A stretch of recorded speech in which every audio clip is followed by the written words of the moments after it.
Buenas noches, bienvenidos al banquillo. Les saludamos como de costumbre a través de TSI.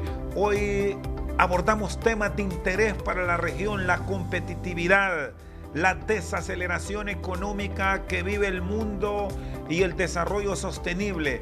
Nos acompaña el director para Latinoamérica de Competitividad y Desarrollo Sostenible de INCAE, doctor Octavio Martínez Argüello, nicaragüense.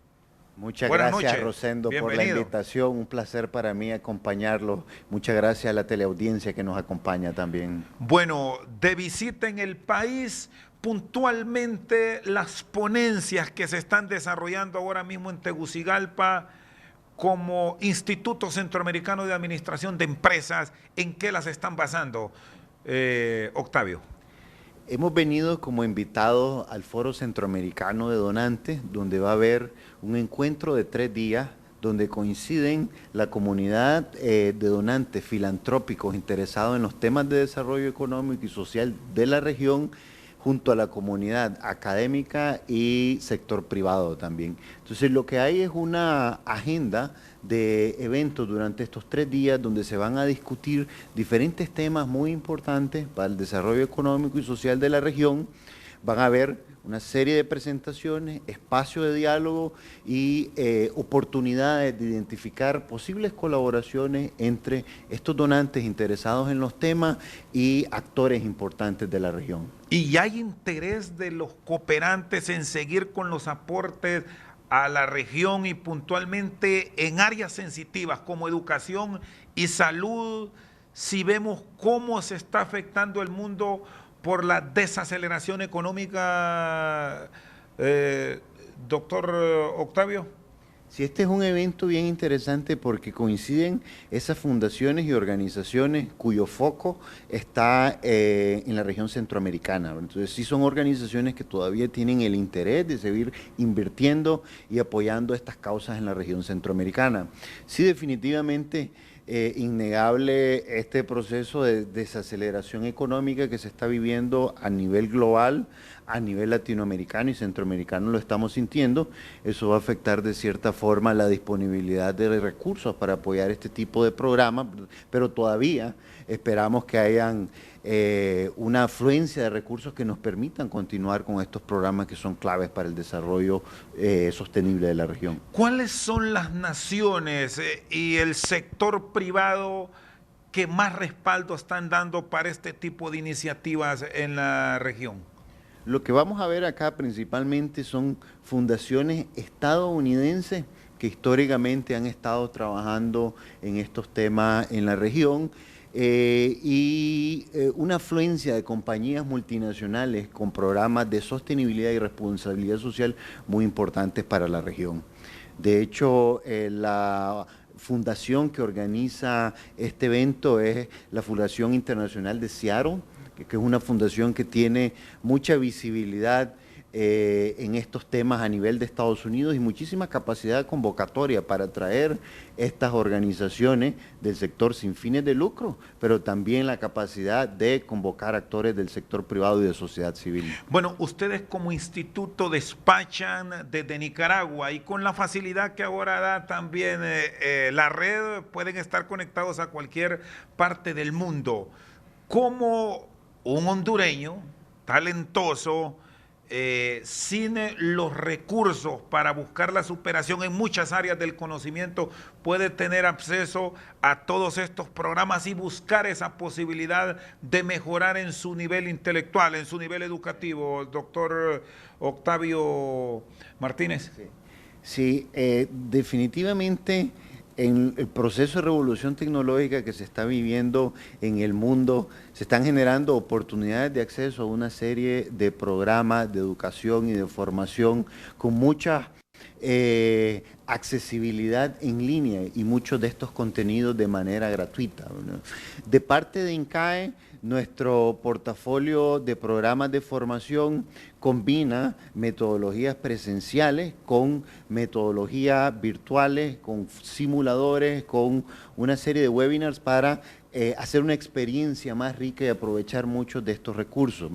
Pero hoy en día realmente este tipo de disrupción tecnológica está democratizando el conocimiento y poniendo acceso una serie de programas de universidades y muy icónicas como Harvard, MIT, Stanford, que hoy en día ofrecen este tipo de cursos cortos a disposición de los ciudadanos en cualquier parte del mundo y muchos de ellos de manera gratuita, ¿no? ¿Con qué frecuencia están llegando los hondureños, donde ustedes mantienen estas exposiciones y buscan esta motivación para no irnos quedando rezagados frente a la competitividad que hoy el mundo exige? Definitivamente Honduras es uno de los países centrales para la misión de INCAE. Nosotros nos definimos como una organización regional compuesta por los países centroamericanos, Ecuador y Perú principalmente. Entonces, en la región centroamericana, nuestro esfuerzo de desarrollo, de liderazgo, de investigación aplicada y de facilitación del diálogo en temas que sean relevantes para la región, Honduras juega un rol central y de hecho en nuestros programas de enseñanza también la participación de hondureños es muy significativa. En primer lugar tendríamos tal vez la costarricense, la peruana por el tamaño de la economía. Luego tenemos una participación muy nutrida de Nicaragua, Guatemala en los últimos años y después las nacionalidades que más recibimos en los diferentes programas son Honduras y El Salvador. ¿Qué revisión están ustedes realizando de los planes educativos para que el profesional nuestro que tenga la oportunidad de buscar superarse en INCAE vaya de acuerdo con las exigencias que exige la educación a nivel de maestrías o una educación superior en Nicaragua? ¿Estamos en esa línea de pensamiento que ustedes exigen o hay que pensar en cambios a nivel de la enseñanza local? ¿Qué han encontrado, doctor Martínez? Yo diría, hay una oferta existente de parte de nuestra institución que trata de abordar el tema con programas de grado a nivel de maestría y programas de formación ejecutiva más cortos que busca desarrollar algunas competencias en particular claves para el desarrollo del talento humano de la región. En los programas de maestría nosotros estamos ofreciendo las maestrías en administración de empresas, los MBA en diferentes modalidades, dedicación de tiempo completo in situ, luego tenemos un formato ejecutivo con participación de una semana al mes, con un número mayor de meses, pero en ese formato un poco más conveniente para el que no quiera desvincularse de sus responsabilidades laborales, y luego entran un portafolio de maestrías que se han iniciado en los últimos años para atender esas necesidades que demanda el nuevo entorno global en este ambiente cambiante y en las nuevas condiciones tecnológicas. En ese sentido se han incorporado maestrías especializadas en los temas de analítica, por ejemplo, de transformación y mercadeo digital, temas muy novedosos, maestría en gestión de la tecnología y las operaciones y algunos productos un poco más tradicionales como es el caso de la maestría en finanzas, pero especializada en esos temas. Luego en la parte de educación ejecutiva con los programas cortos, ahí nosotros damos prioridad en estos formatos que van dirigidos a compañías interesadas en algún desarrollo de algún tipo de competencia o entrenamiento en particular o programas abiertos al público que vayan desarrollando esas capacidades que demanda el nuevo entorno, ¿verdad? Vamos por parte, sí. Doctor Martínez, el tema de las tecnologías, lo que nos han trasladado, o por lo menos lo que nosotros pensamos es que esta es un área reservada al nuevo profesional, al joven, no para el adulto. ¿Cuáles son los registros que tienen ustedes? Sí.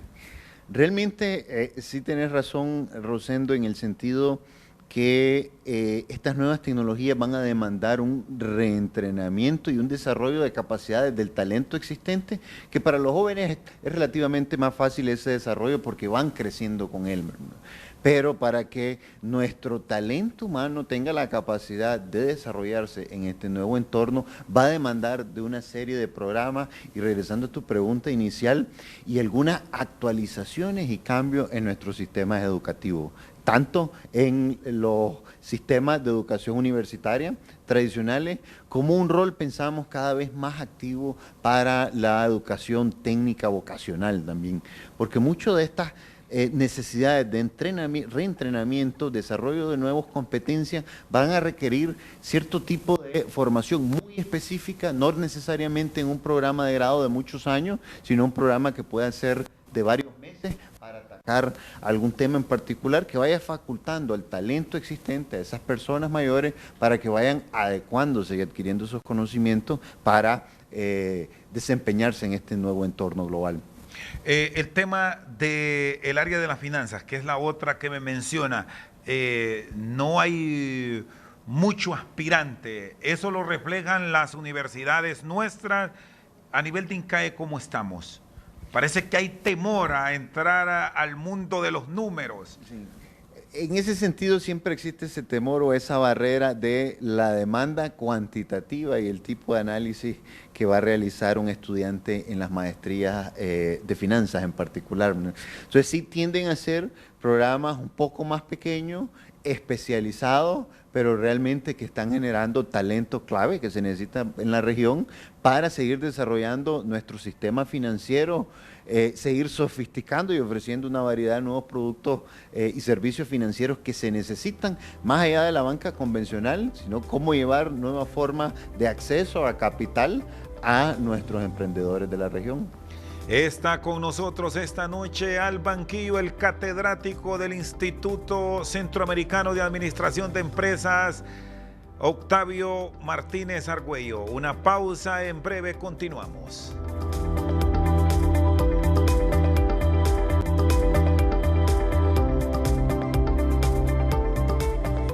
Sigue con nosotros esta noche al banquillo el doctor Octavio Martínez Argüello, catedrático del INCAE. ¿Qué trabajos se están realizando, doctor, para que el talento no se fugue? Porque muchas veces la región con esfuerzos prepara a profesionales, pero al final sus servicios terminan en grandes transnacionales, en países desarrollados, y citamos Estados Unidos y los gigantes asiáticos, solo para ver dos lugares de destino. Definitivamente es un reto, ¿verdad? Porque depende del desarrollo de oportunidades económicas y oportunidades laborales que podamos irle ofreciendo a nuestro talento. Entonces es un reto y un balance entre la formación de esos líderes del futuro con las habilidades de liderazgo y técnica para estar al frente de los negocios o del sector público, ¿no? Y cómo retenerlos, sobre todo en nuestros entornos que las oportunidades laborales y de negocio no son tan numerosas en algunos casos, ¿verdad? Entonces definitivamente eso es un reto para nuestro talento, sobre todo en un entorno donde el talento es cada vez más global, donde estamos formando talento en Sudamérica, en Centroamérica, en Norteamérica, y empieza en una oportunidad laboral en alguna de estas geografías y va evolucionando, va creciendo en la jerarquía de sus corporaciones y se va moviendo por el mundo, ¿no? Vamos por partes. ¿El Estado está creando las oportunidades para estos hombres y mujeres visionarios de futuro, o hay que mejorar? Definitivamente siempre hay oportunidades de mejora y no es un tema solo del Estado, no es un tema solo del sector privado, realmente es un esfuerzo de desarrollo de nuestros países conjuntos, donde el Estado tiene que facilitar las condiciones para el desarrollo, pero también necesitamos que el sector privado tome un rol activo invirtiendo y desarrollando sus negocios de nuestros países, ¿verdad? Bueno, vamos por partes. Se me adelantó a el gran reto del sector privado, de las grandes corporaciones que están en la región y otras que buscan ese talento, que no se lo llevan a su matriz, pero sí requieren de su trabajo en su país como aportantes o como hombres y mujeres que estén desarrollando programas que es tan común ahora con la tecnología. ¿Es hacia esa tendencia que se debe orientar la nueva formación profesional a nivel superior en la región? Definitivamente, yo diría que la transformación tecnológica como parte del proceso de cuarta revolución industrial va a ser uno de los fenómenos que va a marcar un punto de inflexión en cómo operan los negocios, la forma en que interactúan los humanos y el acceso a una serie de herramientas, productos, servicios y formas de ser más productivos, ¿no? Entonces, en el cambio que se requiere de nuestros sistemas educativos, cada vez se va a necesitar un componente más importante de esa parte tecnológica. Cómo poder utilizar las nuevas herramientas que se van desarrollando para habilitarnos y ser más productivos en las diferentes tareas, ¿verdad? Y al mismo tiempo gestionando los grandes retos de esta transición que trae la automatización y la posible sustitución de la tecnología por mano de obra, sobre todo en actividades más recurrentes, actividades más básicas, repetitivas, que cada vez va a ser más fácil que realice esa tecnología, ¿verdad? Entonces necesitamos potenciar a nuestro talento, dándole las habilidades que le permitan utilizar las nuevas tecnologías y además que le permitan mitigar ese posible riesgo de la sustitución de el hombre por las máquinas, ¿no? Y usted que es especialista en competitividad, en desarrollo sostenible, ¿estamos generando competencia a nivel de la región para cada día, en el marco de esas ideas que están saliendo, nos volvamos más productivos? Definitivamente ahí tenemos un reto gigante y una gran tarea por hacer, ¿verdad? Porque para que las tecnologías florezcan, se tienen que haber las condiciones también en los países, ¿verdad? Entonces, parte de los grandes retos que tenemos en cuanto a los factores estructurales de nuestra competitividad necesitan avanzar de manera más acelerada.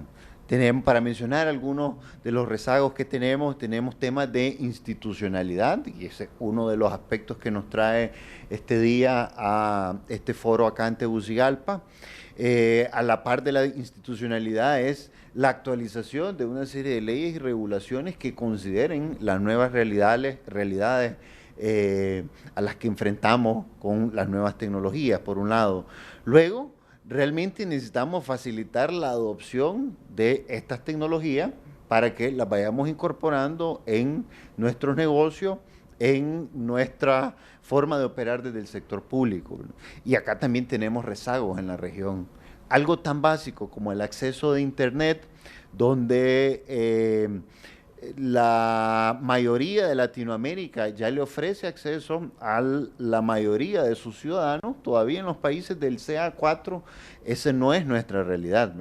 A medida que va creciendo, es cierto, la cobertura, cada vez tenemos más acceso, pero todavía hoy en día menos de la mitad de nuestros ciudadanos tienen acceso a Internet, sobre todo en aquellas comunidades rurales. Entonces ya hay un aspecto y una brecha en la adopción de tecnología para nuestros ciudadanos y que puedan realmente aprovecharla. Por otro lado, tenemos lo que mencionabas anteriormente, Rosendo, las brechas en competencias y habilidades humanas que se tienen que ir desarrollando y que no necesariamente vamos al ritmo que necesitamos, ¿no?, para ir capacitando a ese talento y que pueda trabajar bajo estas nuevas condiciones, ¿verdad? Y el último elemento que yo resaltaría es los temas de innovación y la capacidad de innovación que tienen nuestros países y los ecosistemas, llamamos, o las condiciones que puedan favorecer la innovación, porque la tecnología al final son herramientas, son métodos, pero en nuestra capacidad de innovar en nuevos productos, en nuevos procesos, en nuevos sistemas de negocio, va a recaer esa capacidad de utilizar estas nuevas tecnologías y herramientas para hacer cosas diferentes. Pero si estamos tratando de hacer las cosas de la misma forma que lo hemos hecho toda la vida, la verdad que podemos perder esta oportunidad de potenciar nuestra productividad y nuestra capacidad de generar desarrollo. Y estos problemas que está viviendo la región, doctor Martínez, ¿qué tanto nos afectan o nos retrasan frente a otros países que no es que están viviendo en una relativa tranquilidad y paz, pero sí tienen mejores condiciones que nosotros. Y nos vamos a situar a lo que pasa ahora mismo en Honduras, que como sabrá como estudioso de lo que ocurre en la región, hay dificultades políticas entre la oposición y el gobierno. Y casi igual escenario vive Nicaragua con la administración del presidente Ortega y una oposición que hasta hace poco meses atrás pedía también la cabeza del mandatario. ¿Esto qué tanto factura nos pasa? Ese es parte de los elementos de institucionalidad donde tenemos rezago y realmente tenemos que trabajarlo y fortalecerlo si queremos ser naciones competitivas en el largo plazo, ¿no? ¿Qué tanto nos ha afectado? Para darte una idea, Rosendo, si nosotros miramos la evolución económica de los países del CA4 en los últimos 50 años, en términos relativos, nosotros en nuestro desarrollo per cápita, más bien vamos retrocediendo frente a las naciones desarrolladas que ya tienen economías maduras y que en principio deberían tener tasas de crecimiento menores. Nosotros que somos países en desarrollo, economías emergentes que deberíamos estar creciendo más rápido, no lo estamos logrando y más bien esas brechas cada vez se van ampliando. Y si hay ejemplos de otras regiones del mundo que han sabido hacer mejor la tarea y también han enfrentado estos retos de institucionalidad, de inestabilidad política, pero de alguna forma han sabido construir agendas de largo plazo que se vayan siguiendo, que le dé una dirección estratégica al país y que de manera conjunta se sigan desarrollando con sus altos y bajos. Y vemos sobre todo tal vez una región muy visible que es ejemplar en diferentes temas, es lo que llamamos los tigres asiáticos, ¿no? Corea del Sur, Taiwán, Singapur, el mismo Hong Kong, son países que en los años 60 todavía tenían niveles de desarrollo económico y social similar al centroamericano, ¿no? Pero con esa visión que han tenido de largo plazo, han logrado potenciar el crecimiento de sus países de manera que nos han dejado muy atrás hoy en día, ¿verdad? Ahora mismo no podemos poner un ejemplo de ninguna de las economías de la región centroamericana y incluimos a Costa Rica, en la cual debemos vernos como un espejo. Definitivamente diría que de Costa Rica y de Panamá, los países del CA4 podemos aprender mucho.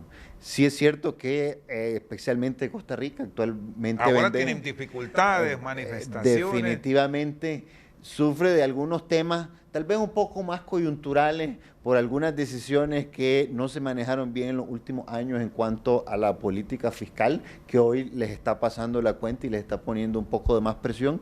Pero si miramos en la trayectoria de largo plazo de los países, la habilidad que han tenido de desarrollar mejores fundamentos para su competitividad, y por eso son los países más competitivos de la región centroamericana, Panamá y Costa Rica, en la forma que han manejado las dimensiones del desarrollo humano.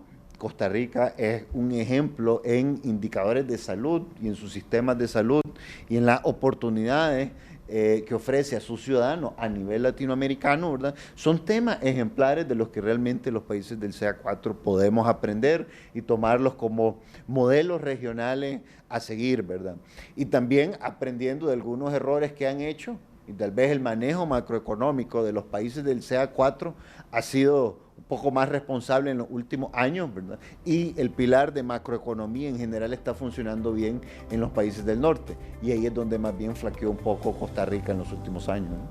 Está con nosotros esta noche al banquillo el doctor Octavio Martínez, director para América Latina de Sostenibilidad y Competitividad del INCAE. Una pausa, en breve continuamos.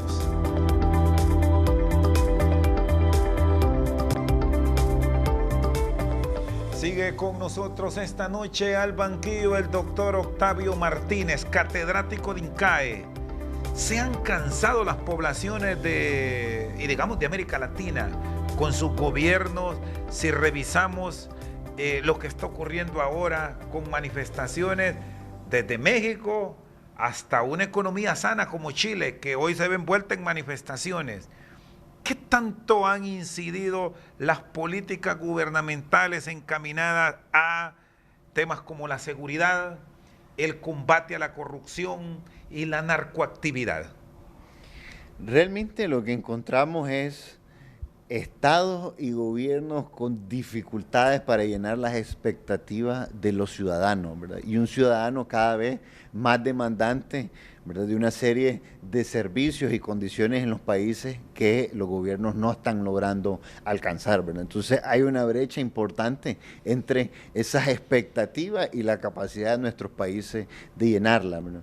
Particularmente poco en los últimos años que hemos sufrido un poco esa desaceleración económica acá en la región centroamericana, pone presión sobre las finanzas públicas y la capacidad de atender esas necesidades de los ciudadanos, y a esto simultáneamente con la visibilidad que tal vez ahora las redes sociales o los medios de comunicación en general están dando a los temas de corrupción, genera una cierta forma de frustración en los ciudadanos, inconformidad que estamos viendo cómo en algunos casos se manifiestan en explosiones sociales importantes, como la hemos tenido acá en Honduras, en mi país, Nicaragua, y sorprendentemente inclusive hoy en día en Chile, donde ha sido el país modelo en temas institucionales, en temas de manejo económico para nuestros países latinoamericanos, y hoy en día el mismo Chile no escapa a este fenómeno. ¿En qué han fallado las administraciones públicas? Porque al final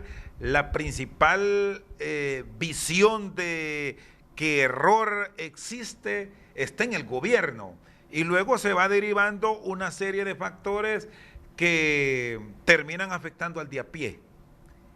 ¿Qué se debe cambiar para que ese ciudadano que a diario exige cambios se vea favorecido con políticas públicas adecuadas, doctor Martínez? Yo diría que ahí es muy importante el diálogo y el acercamiento entre gobierno, sector privado y sociedad civil, para que realmente se puedan forjar algunos acuerdos de largo plazo, pero también algunos acuerdos como atender algunas necesidades inmediatas de nuestros ciudadanos. Perdón que lo interrumpa. ¿Y cómo encontrar armonía con la oposición?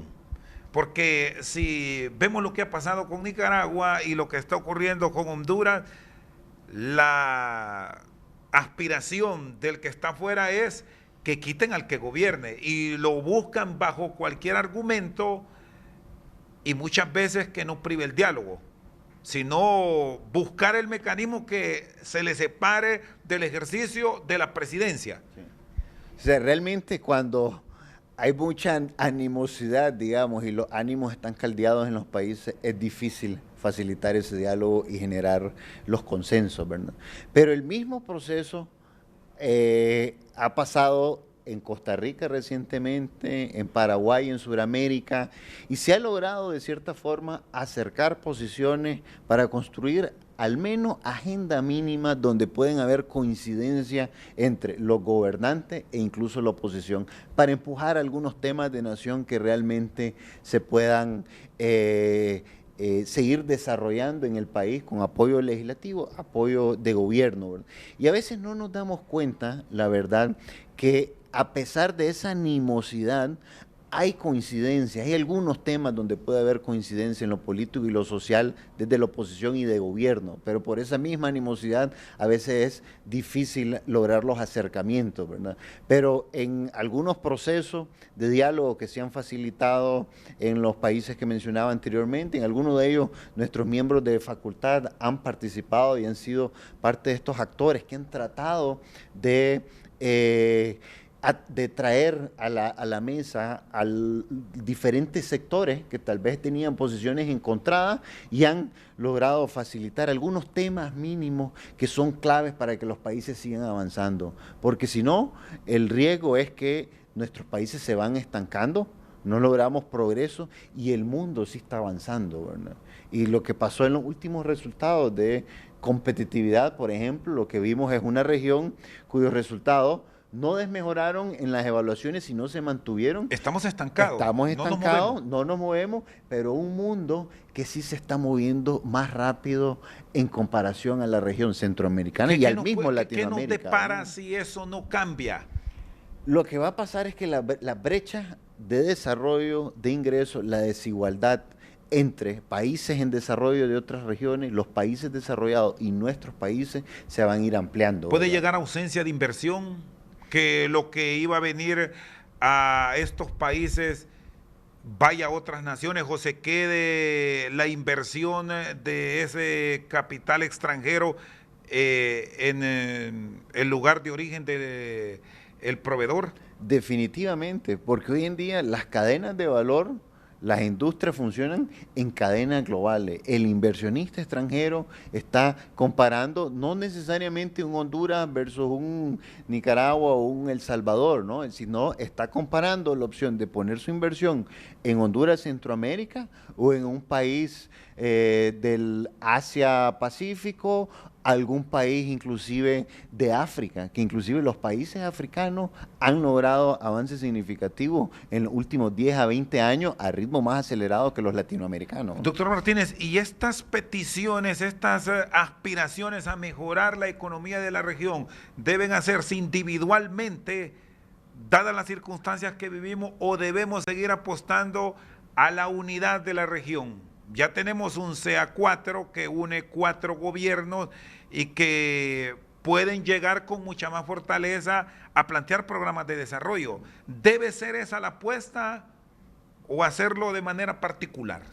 Las agendas definitivamente son complementarias entre la agenda de país y la agenda centroamericana. Ambas son muy válidas, ambas muy importantes. Hay temas domésticos que tienen que abordarse directamente en cada uno de los países, pero hay una agenda común de comercio, de aduana, de infraestructura que tiene que abordarse más bien como una región, por un lado.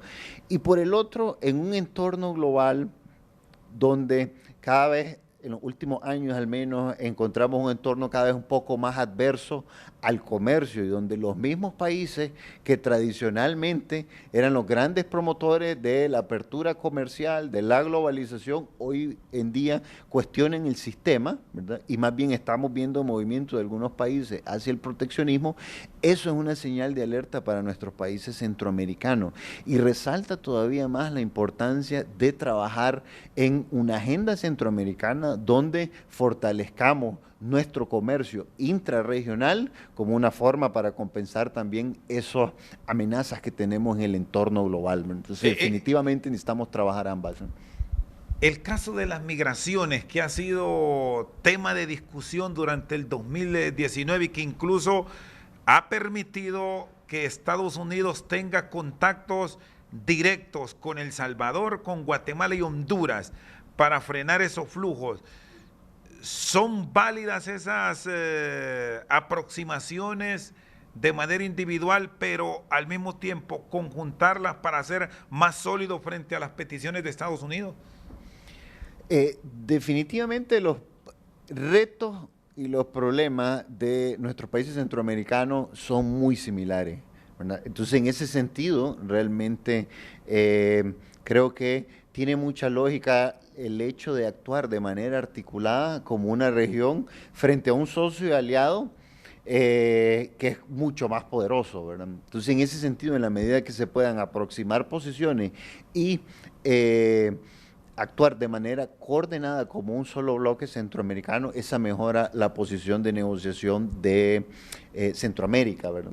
Y la verdad que es innegable en el caso particular de migración y Estados Unidos, que responde a un proceso también político y electoral del mismo Estados Unidos, ¿verdad? Donde estamos viendo a un presidente Trump que va a iniciar nuevamente sus campañas y su modo de reelección hacia el proceso del 2020, ¿verdad? Y estos temas que son muy importantes para su base electoral en algunos estados vuelven a tomar cada vez más relevancia, ¿verdad? Entonces, en ese sentido, hay una amenaza latente de cada vez mayor presión porque el presidente Trump va a tratar de enseñar algo a sus bases electorales, ¿verdad? Logros en particular, ¿verdad? Entonces, en ese sentido, del lado centroamericano, también prepararnos y ojalá actuar de manera coordinada, ¿sí? Es decir, que el 2020 no va a ser nada halagüeño frente a las políticas de Estados Unidos hacia la región.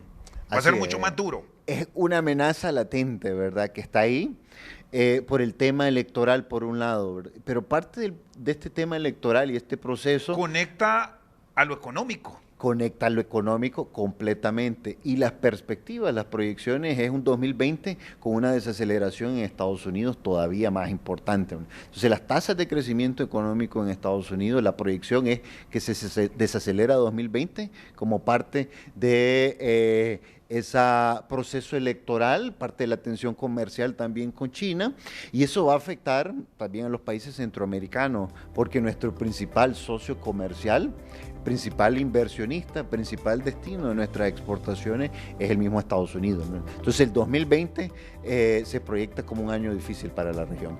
Está con nosotros esta noche al banquillo el doctor Octavio Martínez Argüello, catedrático de INCAE. Una pausa, en breve continuamos.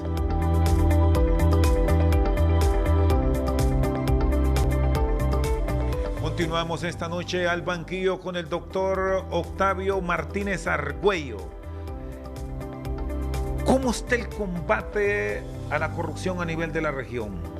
Nos fijamos mucho en el papel de la CICIG en Guatemala, a petición de su gobierno, ahora la MASIC en Honduras, y las acciones que la justicia ha desarrollado en El Salvador con presidentes detenidos, otros huyendo, las acciones en Nicaragua, aunque es una nación, su país mucho más complejo por el gobierno del presidente Ortega. Pero ¿qué tanto estamos avanzando, doctor Martínez? Yo creo que hay señales muy importantes de un cambio de mentalidad y relevancia a atender el tema de la corrupción, ¿verdad?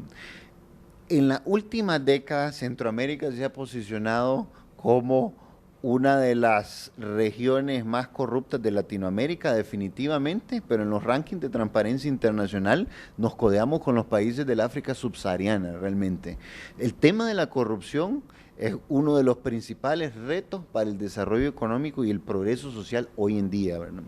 Sin embargo, en los últimos años lo que hemos visto es ese proceso de un combate más frontal hacia la corrupción, realmente no tener el problema debajo de la alfombra, sino atacarlo y realmente trabajarlo, porque si no lo superamos, realmente va a ser muy difícil que nuestros países latinoamericanos se superen. Va a ser un lastre importante para el desarrollo económico y la capacidad de los países de transferirlo en prosperidad a sus ciudadanos.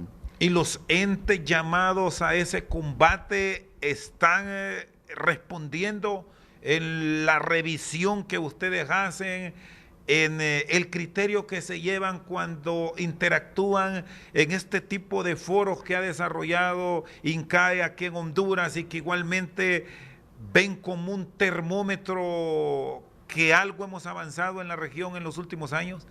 Creo que ahora hay una mayor claridad que el tema de la corrupción se tiene que atacar como un problema sistémico por un lado y como un esfuerzo multisectorial, donde tiene que haber esfuerzos desde el sector público, pero el sector privado va a tener un rol clave y también desde sociedad civil, ¿verdad? Y entra la academia.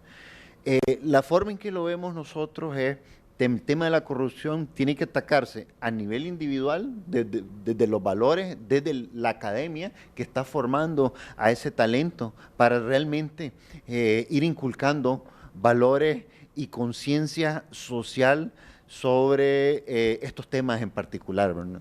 Pero realmente no es suficiente con las buenas intenciones de los individuos, sino que también necesitamos mejorar los sistemas y los procesos a nivel de gobierno y a nivel del sector privado, ¿no? En el caso del sector privado en particular, cada vez se viene generando mayor conciencia y un movimiento para incorporar programas de cumplimiento, le llaman, o programas antifraude, programas anticorrupción, como parte de los sistemas de gestión. Así como las compañías tienen su ISO en cuanto a la calidad, sus normas ISO en cuanto a los temas ambientales, ¿verdad? Viene este movimiento ahora como un estándar para que operen las organizaciones con políticas establecidas y claras sobre los temas relacionados al soborno, las donaciones, los conflictos de interés y la interacción del actor privado con el actor público, ¿no? Yo le mencioné organismos supranacionales, la CICIG y la MASIC. ¿Es bueno esto para los países tener veedores externos que estén revisando e incluso investiguen y trasladen estos hechos para que junto a los órganos de seguridad y judiciales de los países se actúe? Definitivamente son aspectos positivos porque traen capacidades y experiencias que dentro de los países no necesariamente los tenemos, ¿verdad? Y si realmente queremos hacer un cambio y que empecemos a trabajar de manera diferente del sector público y privado, esa presión y ojo externo son muy valiosos, ¿verdad? Por supuesto que habrán algunos cuestionamientos en cuanto a los mecanismos. Sabemos el proceso complicado que tuvo la CICIG en Guatemala, inicialmente percibida muy positivamente y luego cómo empezó a ser cuestionada por alguna inclinación política, ¿verdad? Pero jugó un rol muy importante para cambiar las formas en que se hacen las cosas en el país. Y esa es un poco la apuesta, ¿no? Cuando vienen estos organismos con esas experiencias en otras geografías, con mucha experiencia en el tema de combate a la corrupción y sin un apego a los intereses ya creados a nivel local en lo político y en lo económico, ¿verdad? Nos traen ese valor en ¿Y particular, cómo ¿no? desvincularlo de ese elemento político? Porque al final eso, quieras o no, genera algún temor. Sí, es un tema realmente complicado. Esto es un tema que tiene que abordarse con ojos muy técnicos y las personas que lideren este proceso tienen que ser seleccionadas con esos criterios particularmente, porque de otra forma el riesgo es que pase lo que pasó con CICIG en Guatemala, que esos cuestionamientos mismos al final dañan su legitimidad y no pudo continuar la labor la organización. Y ustedes como estudiosos, doctor Martínez, han encontrado que la normativa que tiene de manera individual cada país está en el camino justo de lo que exige la sociedad para castigar la corrupción, o hay que apostar a cambios más profundos? Definitivamente hay que apostar a cambios más profundos. Nuestras legislaciones y regulaciones necesitan actualizaciones para reducir la discrecionalidad del funcionario en la toma de decisiones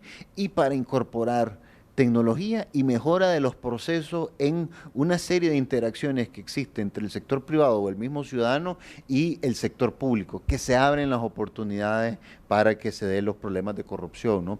Y particularmente para ilustrarlos con dos ejemplos, tendríamos los procesos de compras públicas, ¿verdad? Que hoy en día ya hay mucha sistemas, tecnologías que podrían facilitar esa transparencia por medio de la digitalización, la trazabilidad y la